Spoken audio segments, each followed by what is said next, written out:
வணக்கம். 120 அதிமுகவின் நிர்வாகிகள் தாவேகாவில் செங்கோட்டையன் தலைமையில் இணையவுள்ளதாக தகவல்கள் கிடைக்கப்பெற்றுள்ளது. எடப்பாடி பழனிசாமி அவர்கள் பொதுச்செயலாளராக பொறுப்பேற்றதில் இருந்து பல்வேறு குழப்பங்கள் அதிமுகவில் தொடர்ச்சியாக நடைபெற்று வருகிறது. அதிலும் அதிமுகவில் எடப்பாடி பழனிசாமி அவர்கள் வாக்குகளை பெறுவதற்கு எந்த ஒரு முயற்சிகளையும் பொதுமக்கள் வளர்ச்சிகளை மேம்படுத்துவதற்கும் அதிமுகவின் எண்ணிக்கை உறுப்பினர்களை அதிகப்படுத்துவதற்கும் எடப்பாடியிடம் எந்த ஒரு திட்டமும் கிடையாது. தேர்தலில் சீட்டை கொடுப்பதற்கு 15 கோடி பேரம் பேசுவதாக சி.வி. சண்முகத்தின் ஆதரவாளர் அர்ஜுனன் அவர்களும் நேரடியாகவே வெளியிட்டு அரசியல் களத்தில் பரபரப்பை ஏற்படுத்தியுள்ளார். தற்பொழுது 120 அதிமுகவின் நிர்வாகிகள் செங்கோட்டையன் அவர்களது தலைமையில் தென் மாவட்டம் வட மாவட்டம் அதிமுகவின் கிளை நிர்வாகிகள் கூண்டோடு தாவேகாவில் இணைய ஆதரவுகளை தெரிவித்துள்ளனர்.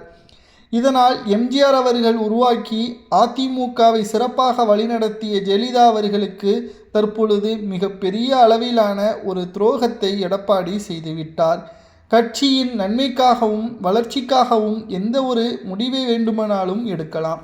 ஆனால் எடப்பாடி பழனிசாமி அவர்கள் சுயநலத்திற்காக மட்டும்தான் அதிமுகவை நடத்தியுள்ளார் என்ற குற்றச்சாட்டுகளையும் தற்பொழுது நிர்வாகிகள் முன்வைத்திருப்பது அரசியல் வட்டாரத்தில் பெரும் பரபரப்பை ஏற்படுத்தியுள்ளது. 2026 சட்டசபை தேர்தல் 3வது இடத்திற்கு முதல் முறையாக அதிமுக வந்ததற்கு காரணம் எடப்பாடியின் செயலற்ற திறமைதான். அவரது பொதுச்செயலாளர் பதவியை உடனடியாக பறிக்க வேண்டும், இல்லை என்றால் மிகப்பெரிய அளவிலான மாற்றங்களை தமிழக அரசியலில் உருவாக்க நேரிடும் என்ற தகவலும் தற்பொழுது கிடைக்கப்பெற்றுள்ளது. 2026 சட்டசபை தேர்தல் அரசியல் களத்தில் எதிர்பாராத ஒரு தோல்வியா என்று கேட்டால் ஆரம்பத்திலேயே தெரிந்துவிட்டது. இளைஞர்களும் பெண்களும் அதிமுகவிற்கு ஆதரவாக பிரச்சாரம் செய்யாத காரணத்தினால், அதிமுகவின் வளர்ச்சிக்கு எடப்பாடி இடையூறாக இருக்கக்கூடிய காரணத்தினால் சீட்டிற்கு வாக்குகளை பெறுவதற்கு எடப்பாடிக்கு கமிஷனாக 15 முதல் 20 கோடி ஒவ்வொரு தொகுதியை பொறுத்தளவிற்கு பணத்தை எடப்பாடி வசூலித்தார்.